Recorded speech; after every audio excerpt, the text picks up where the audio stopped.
Hey guys, welcome back to the channel. This video is going to be a little different than farming. If anybody's followed along with my channel for quite a while, they'll know that I teach school. I actually teach middle school history. I teach world history for 7th, and then I teach American history for 8th.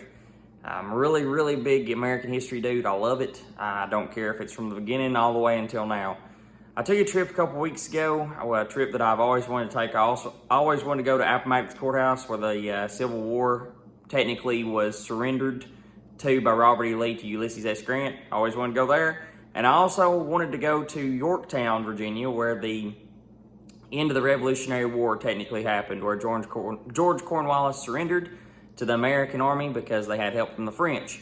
Now, I was able to take that trip a couple weeks ago, and I wanted to take just a few, I don't know, videos or footage to throw in there and let you all see some of that stuff because it was really cool to see. We ended up stopping in Appomattox at the museum because it was absolutely pouring the rain, and there's a Civil War museum there that I think it cost $12 to get in. I'll throw in a couple clips of that, and I'll throw in a couple clips of the American Revolution Museum in Yorktown, but I'm not going to throw in much footage of that because you have to pay.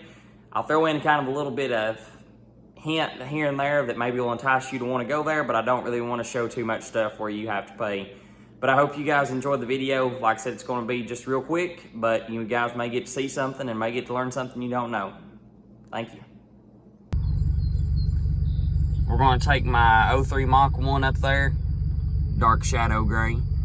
I've had this car for about 4 or 5 years now, and it's a daily driver, so it's definitely not perfect by no means, but I've always heard the saying, if you don't drive them, they're no fun.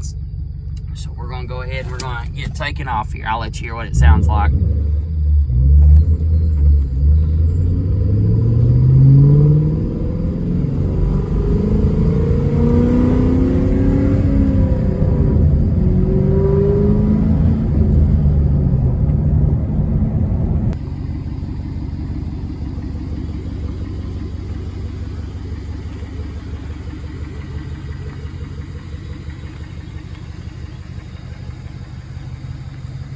I love the Mach 1s because they've got the big shaker hood.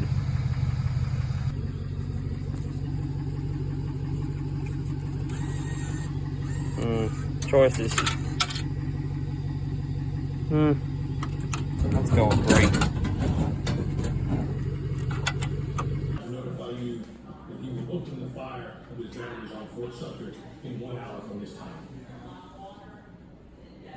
So we made it to our first destination. This is the Civil War Museum in Appomattox.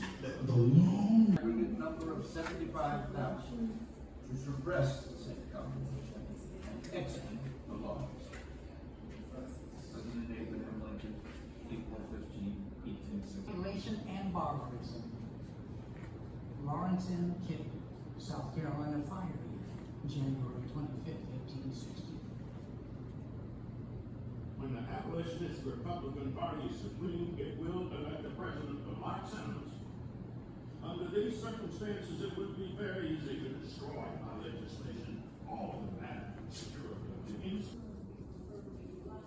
Okay, now this is all the stuff that was worn according to Robert E. Lee's son at the surrender. Army of Northern Virginia.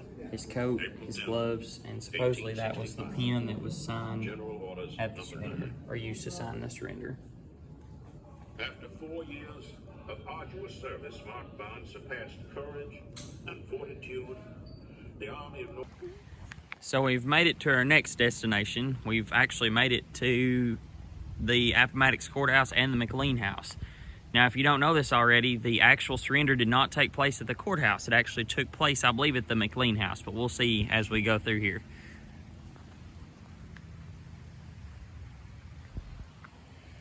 If we don't get struck by lightning. All right, this is the courthouse.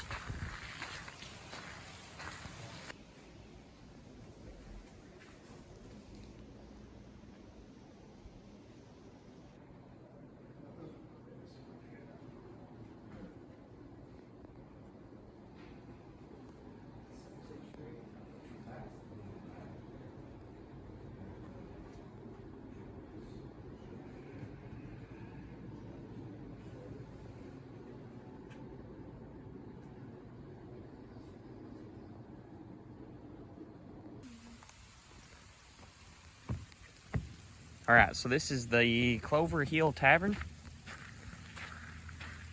This is where pretty much a bunch of pardons were printed off for the Confederate soldiers, which is pretty neat.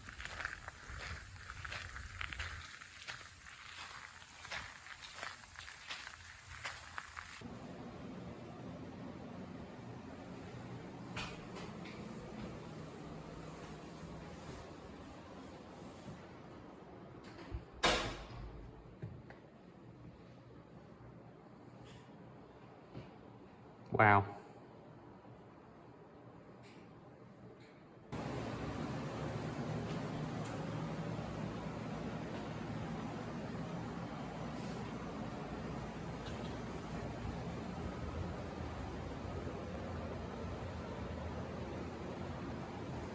Artillery chest.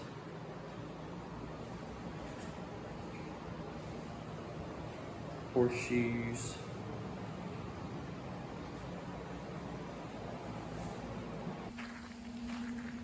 Okay, now this is the actual house where the surrender was signed, the terms of surrender. That was suggested by Robert E. Lee, Ulysses S. Grant, Abe Lincoln. They were all three kind of a combination of how the surrender of the South was going to go when it did. But it's kind of crazy to think that Ulysses S. Grant and Robert E. Lee could have walked the same path that we are today.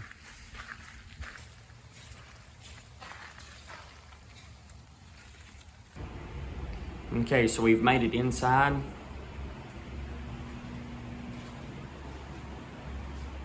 This is the room where the surrender happened, where all the agreements was signed.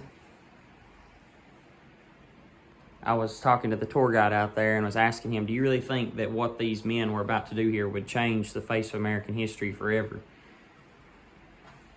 I'm glad they did it, but I'm sure that they probably didn't really realize how big impact they would truly have.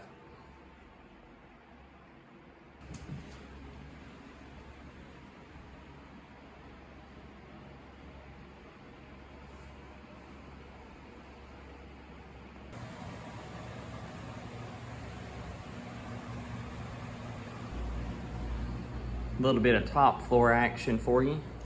Some of my kids that's had me in class before will tell you what a bed pot's for right there. I made sure to teach them, you know, pre-plumbing days. Here's another bedroom. Could have been shared by children. Multiple beds, small chairs. Really nice house though for the time period. You gotta realize most people are living in like one-room log cabins, so pretty nice place.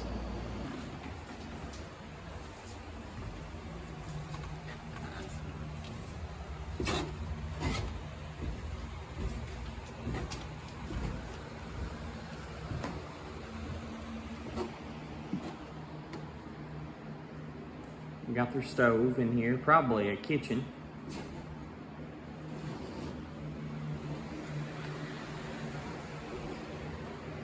Wow.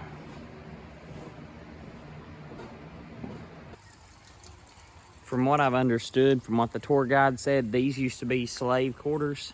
So this would be the place where the slaves would live.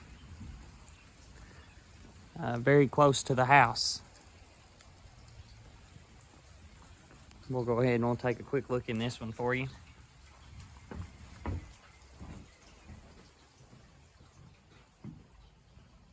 Pretty simplistic living. Now, like I said in the earlier part of the video, just a couple minutes ago, this is the most of your type of living by most white Americans at this time too. Very simplistic, primitive.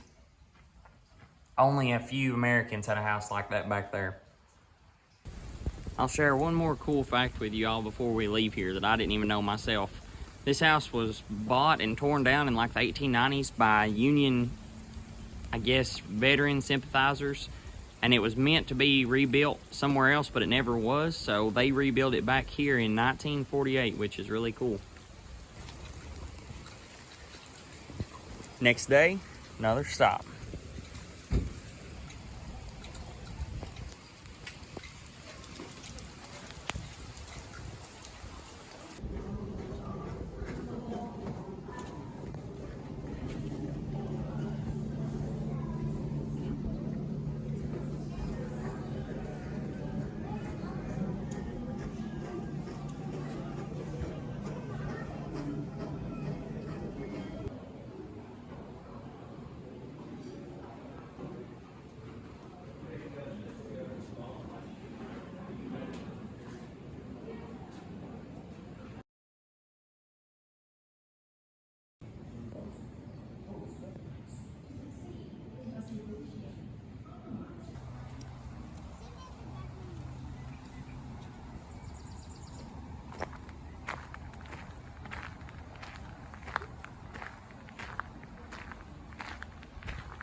this will wrap up the video.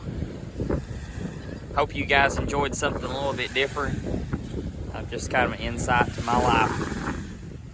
A little bit of York River dumping into the Chesapeake out through there.